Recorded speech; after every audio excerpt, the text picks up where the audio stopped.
Hey guys, let's talk about how we can make the best use of our home practice net.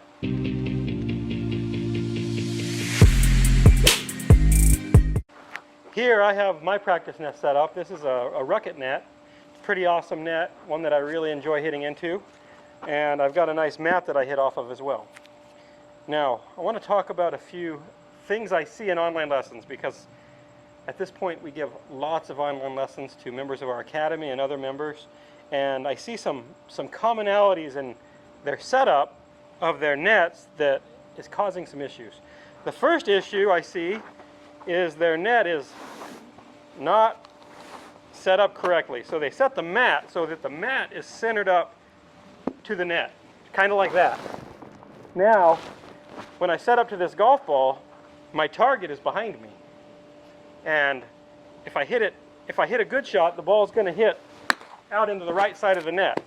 Well, generally what I start to see is people start playing a pool. So they start trying to hit that ball into the target or into the middle of the net, and now you're training a bad habit in. So let's make sure that when we set up this net, or this mat to our net, that if I draw a straight line from the ball into the net, it's going to hit the center of the net. So it should be set up even a little bit more over than that. Something like that. So now, if I'm hitting from the right side of my mat and I'm standing on the left side of my mat, now a good strike is going to hit somewhere close to that bullseye. So now I can swing into the ball from the inside. So that's an important key in how we set things up.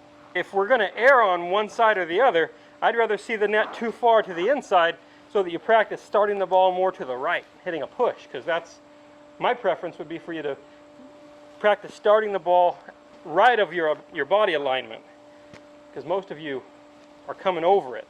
So that would be a very beneficial thing to get the mat set up properly. So this setup may seem logical to you, but we have had many students, I don't know how many, but dozens, who hit the ball pretty well, but then go home and start practicing hitting into their net, who start hitting pulls and slices. And then when we do a live video lesson with them, we see their setup is pushed out this way and their target's back behind them. And so they start to come over it to hit the part of the net that they intend to. So let's make sure we get this thing set up properly. Some other really good practices that you can do are creating some hitting stations for yourself, using alignment sticks, so you can set up some railroad tracks and practice making sure that your club is working through the railroad tracks. Another thing you can do is practice training yourself where the target is. So if I get behind this and looks like if I hit it down my railroad tracks, I'm going to hit the bullseye, or I'm going to hit the crosshairs there. So now when I'm hitting, I want to make sure that I don't ever hit it to the left of the crosshairs. So I would want to see that ball hitting into the net like that. I think that one probably hit an inch or two to the right of the crosshairs. And that's what I would be after. I don't want to ever see that ball starting too far left. So one other thing to keep in mind is often these nets come with a small piece of hitting mat like this, with a tighter lie, a little bit of kind of rough, and then one that's a little taller. But if you notice, that's a good inch above the surface I'm standing on. So in order to compensate for that, we probably should have you grip down a little bit so you can get used to hitting off of what's a little closer to level for you.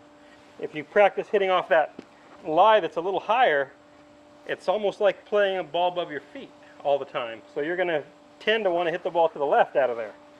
So a quick way to compensate for that would be just to grip down on your golf club a similar amount to the height of that mat, and that should allow you to be able to make the same swing. So another thing that you can practice when you're hitting into a net is trajectory. It's hard to see your curves. You can see your start line, and you can also see the height you hit the shot. So I'm going to hit a couple shots different heights right now. I need another ball. So I'll hit two separate shots, and I'm going to see if I can hit different trajectories. I'm going to try to hit one really high up into the net. So I'm going to try to hit it up into the top of that black part. That one hit right up in the bullseye. Now I'm going to hit a low one. and I got it to go under it. So you can practice controlling the trajectory that the ball starts on. So let's do a little recap here.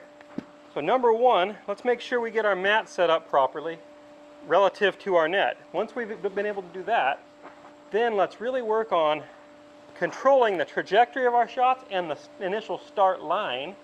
And though we really can't see what's going on downrange, we do understand ball flight laws, so we can practice making path change and making the shape of our swing do what we would like it to do to create the intended shot shape. And then when we go outdoors, we'll be able to confirm and verify that what we're doing is creating it.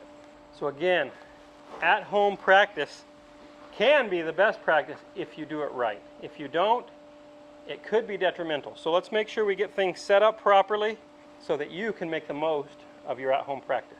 And I would recommend getting a Rukket net. Hope you liked this video. If you did, please like and subscribe. And for more one-on-one and personalized coaching, come visit us at milolinesgolf.com.